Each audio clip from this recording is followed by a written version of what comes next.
Hey, little girl, comb your hair, fix your makeup, soon he will open the door. Don't think because there's a ring on your finger, you needn't try anymore. 'Cause wives should always be lovers too. Run to his arms the moment he comes home to you. I'm warning you. Day after day, there are girls in the office, and men will always be men. Don't see him off with your hair still in curlers. You'll never see him again. For wives should always be lovers too. Run to his arms the moment he gets home to you. I'm warning you. Hey, hey, hey, hey, hey, hey, hey, hey, hey, hey.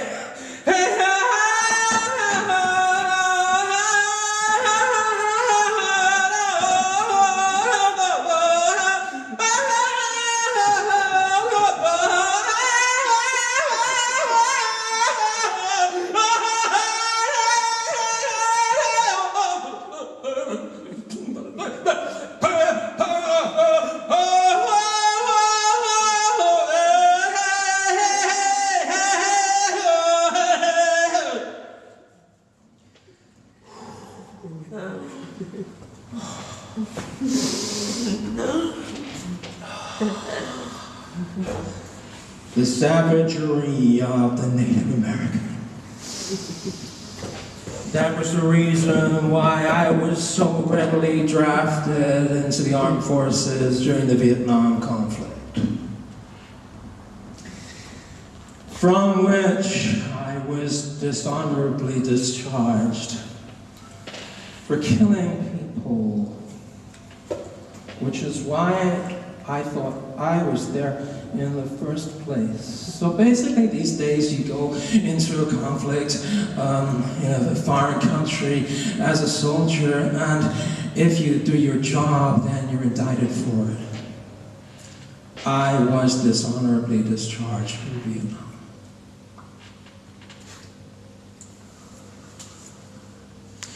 And I drifted around the states, I covered all the states, and I did all the jobs you can do as a guy who's no longer fit to wear the medals that he won over the years in conflicts in Southeast Asia. And I did garbage collection, I did farming, I did the ranching and herding, and I worked on the rodeo, where I was particularly well thought of because I could dominate animals. And things were going pretty well. I was rebuilding my life until one crazy night, my boss found me with my dick in a baby cow's mouth. And I was sent to a psychiatric correctional facility in Arkansas, where I was kept for days on end, strapped to a bed, plugged into the mains, powered by about 100 Down syndrome children pedaling bicycles. And I was in there for quite a few years, and 9/11 happened while I was in there, and when I got out post 9/11, the world changed. I served with Muslims, and they were my friends, and suddenly I couldn't associate with them anymore. They're not trusted. There's just a general situation where you can't have Muslim friends anymore. You get them around to your house and the police are kicking your door down and asking what you're doing. Are you the enemy within? Are you the enemy within? And I say, they're my friends. I say, you can't have those friends.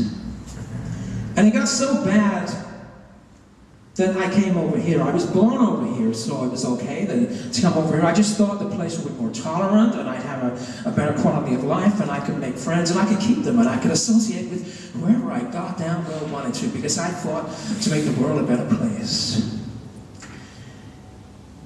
And I was on the subway in London, and it was empty. It wasn't in the rush hour. And there was a little guy on there, he's a Muslim guy, he was on his own, sitting a few chairs along from me. And he was reading from a book which had that script on it, and he was singing and moving along the lines with his finger. He was singing like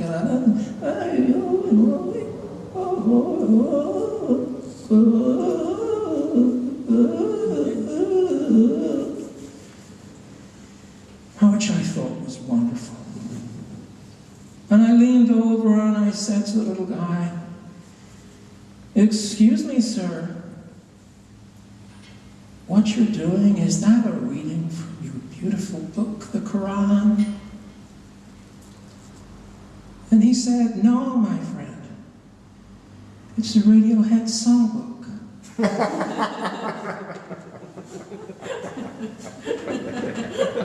Which shouldn't have surprised me, really, because there's just this desperation to integrate, to just be something you're not. He probably should have been reading from the Quran, but he just felt that he just had to join in with what people do in this country and in the West, and this sense of not belonging is just really. It's not too good for you in the world. I don't fit. He didn't fit. I don't fit. I never fit wherever I go, but I try and I make an attempt to just live the life that I should lead. And the sort of people respect me, and the people say, well, he's a good stand-up guy. He's a good guy.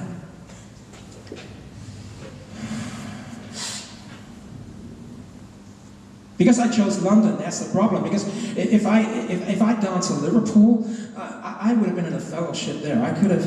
I was born in London, and if I'd been born in Liverpool, I could have said that. Well, I'm a Scouser. I'm a Scouser. I belong. And similarly, in Newcastle upon Tyne, all the people there were like one people there. Everyone loves each other there, and they leave their doors unlocked, and they share gardens and wives and children,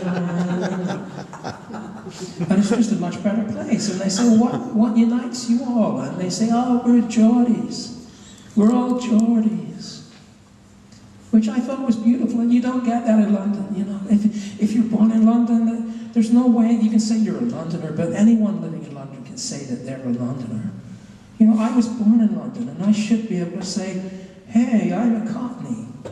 And, wear the pearly suit, and walk about, go to the West End.